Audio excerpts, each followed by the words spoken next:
Hello anime lovers, स्वागत है आपका एनिमे एक्सप्लेन चैनल पर। और आज हम देखेंगे साकामोटो डेज के एपिसोड नंबर 2 को। इसके पिछले एपिसोड की लिंक आपको डिस्क्रिप्शन में मिल जाएगी। तो चलिए जानते हैं इसकी आगे की कहानी को।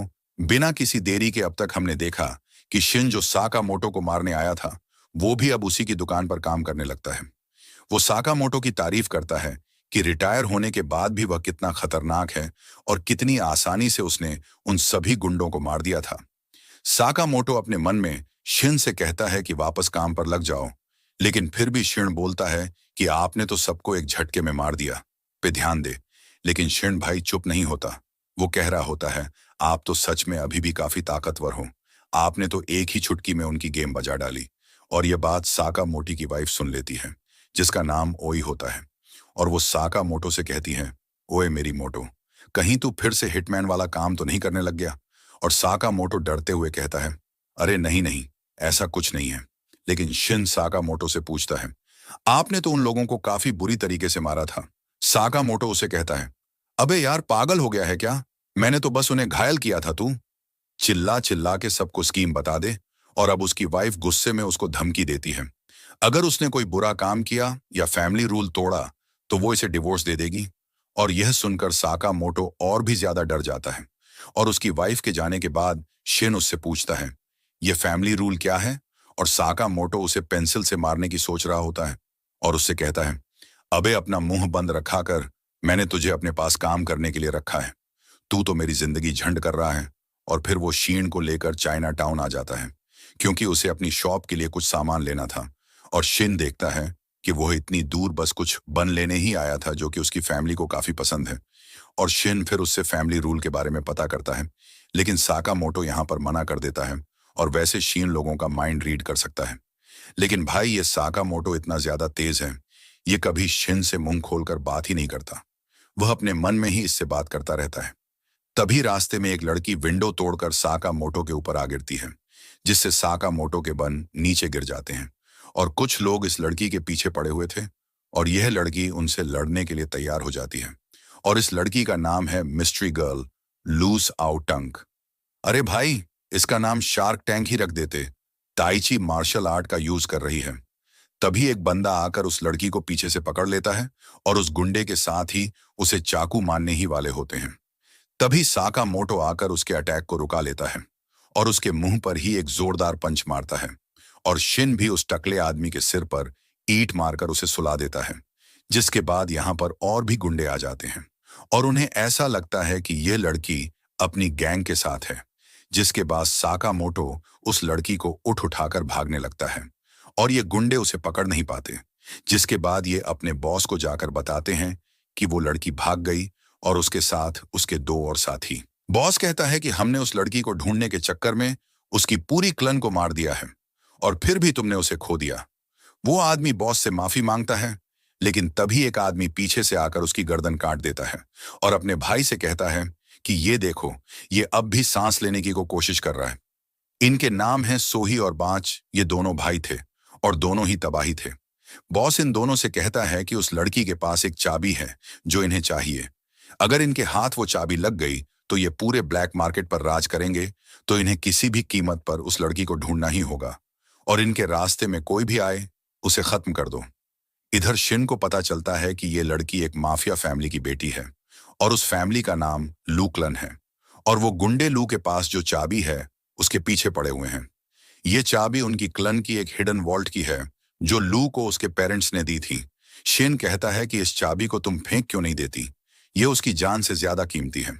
क्या लू कहती है कि उसके मॉम और डैड इस चाबी को प्रोटेक्ट करने में गुंडे लू के पास जो चाबी है उसके पीछे पड़े हुए हैं। ये चाबी उनकी क्लन की एक हिडन वॉल्ट की है जो लू को उसके पेरेंट्स ने दी थी।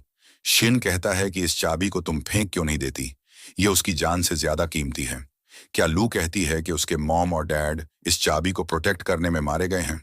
तो अगर यह चाबी उसने गुंडों को दे दी तो ये ऊपर जाकर अपने पेरेंट्स को क्या मुंह दिखाएगी? लू कहती है कि यह तुम लोगों की प्रॉब्लम नहीं है और वह यहां से जाने लगती है। साकामोटो अब लू से पूछता है कि क्या उसे बंस बनाने आते हैं। लू कहती है कि डैड ने उसे सिखाया था। शिन साकामोटो से कहता है कि हमें इस झमेला में नहीं पड़ना चाहिए, ये लड़की उसे ठीक नहीं लग रही। साकामोटो कहता है कि आज की शॉपिंग यहीं कैंसिल करते हैं। हमें इस लड़की को प्रोटेक्ट करना है, और अगर ये जिंदा घर पहुंच गए तो लू को इनके लिए बंस बनाने होंगे। लू कुछ बोल पाती उससे पहले ही बाज वहां आके साका मोटो के मुंह पर जोर से लात मारता है, जिससे वो एक बिल्डिंग के अंदर जा गिरता है। ये लोग बातें कर रहे थे और इतनी देर में ही ये दोनों गुंडे यहाँ आ गए। लूशियन को बताती है कि ये दोनों जुड़वा भाई हैं और हिटमैन हैं। ये बहुत ज्यादा पैसे चार्ज करते हैं, लेकिन कभी भी अपने टारगेट को जिंदा नहीं छोड़ते। ये सीरियल किलर्स हैं जिन्हें लोगों को मारने में मजा आता है। ये लोग सनकी हैं और अपने विक्टिम्स का सिर काट के उनका स्केच बनाना इनकी हॉबी है। बाच ये सुनकर बोलता है कि हम तो फेमस। सोनी साका मोटो से पूछता है, आखिरकार तुम कौन हो? और साका मोटो उन्हें कहता है, तुम सबका पापा और वैसे राजमा के बंद भी अच्छे लगेंगे। और ये लोग छत तोड़कर एक किचन में आ गए होते हैं। सोनी लू से कहता है, ये चाबी हमें दे दो तो तुम्हें आसान मौत मिलेगी। और लू कहती है, ये कि मेरे पेरेंट्स की अमानत है और मैं इसे कभी भी तुम्हें नहीं दूंगी। सोनी कहता है, ऐसा तो तुम्हारे पेरेंट्स ने भी कहा था जब मैंने उन्हें मारा था। लू गुस्से में आकर उसे मारने के लिए आगे जाती है, लेकिन साका मोटो उसे पकड़कर पीछे फेंक देता है और शिन उससे कहता है, तुम्हें गुस्से में फैसले नहीं लेने चाहिए। और लू कहती है, उस वर्ल्ड में उसकी फैमिली का सब कुछ है जिन्हें इन कमीनों ने मार दिया था। अब सोनी उस पर एक कुनाई फेंक कर मारता है, लेकिन साका मोटो काफी आसानी से उसे पकड़ लेता है और सोनी उसे कहता है, हमारे काम में टांग मत अड़ाओ। और लू को समझ नहीं आता आखिरकार साका मोटो अपनी जान जोखिम में डालकर उसे टेक्ट क्यों कर रहा है। फिर हमें एक फ्लैशबैक दिखाया जाता है जहां पर साका मोटो एओ के लिए एक गिफ्ट लेकर जाता है और उसके फेस पर थोड़ा सा खून भी लगा होता है। ओई समझ जाती है कि साका मोटो किसी का खून करके आ रहा है और उसे ये खून की कमाई वाला गिफ्ट भी नहीं चाहिए। और वो कहती है, अगर वो यह काम नहीं छोड़ सकता तो ये दोनों भी साथ नहीं रह सकते। और इतना कह के वो छत से नीचे कूद जाती है, लेकिन साका मोटो उसे बचा लेता है और इन दोनों को कोई भी चोट नहीं आती क्योंकि नीचे बर्फ होती है। अब यही उससे कहती है, अगर मैं मर जाती तो तुम मुझे मिस करते, इसलिए तुम भी मेरे साथ नीचे कूद गए। इसी को प्यार कहते हैं। अब एओय उससे एक प्रॉमिस लेती है कि अब वह किसी को भी नहीं मारेगा और उसने अभी तक जितने भी पाप किए हैं वो उनकी भरपाई करेगा, वो भी लोगों की जान बचाकर। और शिन भी उसके दिमाग की सारी बात पढ़ लेता है और उसे समझ आ जाता है कि इनका फैमिली रूल यही था। फिर ये दोनों भाई सागा मोड पे अटैक करना स्टार्ट कर देते हैं। वहीं साका मोटो किचन में जो सामान पड़ा होता है उन चीजों से ही उन लोगों से फाइट करने लगता है और ये लोग उसका कुछ भी बिगाड़ नहीं पा रहे होते हैं। जिसके बाद वो दोनों अपनी कास्ट आयरन टेक्निक से साका मोटो को काटने की कोशिश करते हैं, लेकिन साका मोटो इसे भी डॉज कर लेता है। और अब ये लोग सोच रहे होते हैं, इनकी इस टेक्निक से आज तक कोई भी बच नहीं पाया है, लेकिन फिर भी इस बंदे की एज काफी ज्यादा है, तो ये हमारे अटैक से कैसे बच गया। जिसके बाद ये लोग अपनी एक और टेक्निक का इस्तेमाल करने के बारे में सोच रहे होते हैं, लेकिन साका मोटो वॉचो के सर पर एक बर्तन दे मारता है और सोनी का हथियार भी तोड़ देता है। अब सोन ही लू की तरफ आता है उस पर अटैक करने के लिए, लेकिन शिन पहले ही उसका दिमाग पढ़ लेता है और उसे पीछे की तरफ खींच लेता है, जिन्हें शिन रस्सी से बांध देता है। लू पूछती है कि आखिर तुम दोनों हो कौन? जिस पर साका मोटो कहता है कि हम एक दुकान पर काम करते हैं। इधर बॉस गुस्सा हो रहा था, ये सोही और बांच कहाँ रह गए। वो खजाने से भरा वॉल्ट उसके सामने ही था, लेकिन उसे खोलने के लिए उसे चाबी चाहिए। तभी साका मोटो और शिन बांच और सोही को लेकर यहाँ आ जाते हैं। बॉस को समझ नहीं आता कि यह दोनों अंदर कैसे आ गए। तभी लू पीछे से आकर बॉस की गर्दन पे चाकू रख देती है, जिसे देख बॉस रोते हुए माफी मांगने लगता है। अब लू उसे जान से तो नहीं मारती, लेकिन उसकी बुरी तरह से धुलाई कर देती है और बोलती है कि हर बात पे लोगों को मारना ही जरूरी नहीं होता। हमें पास्ट भुलाकर एक हैप्पी लाइफ जीना चाहिए। ऐसा उसके डैड कहाँ करते थे। इसके बाद लू उस चाबी से वॉल्ट को ओपन करती है। उसमें खजाना पड़ा हुआ था, लेकिन साथ में कुछ किताबें, सीडी और खिलौने भी रखे हुए थे।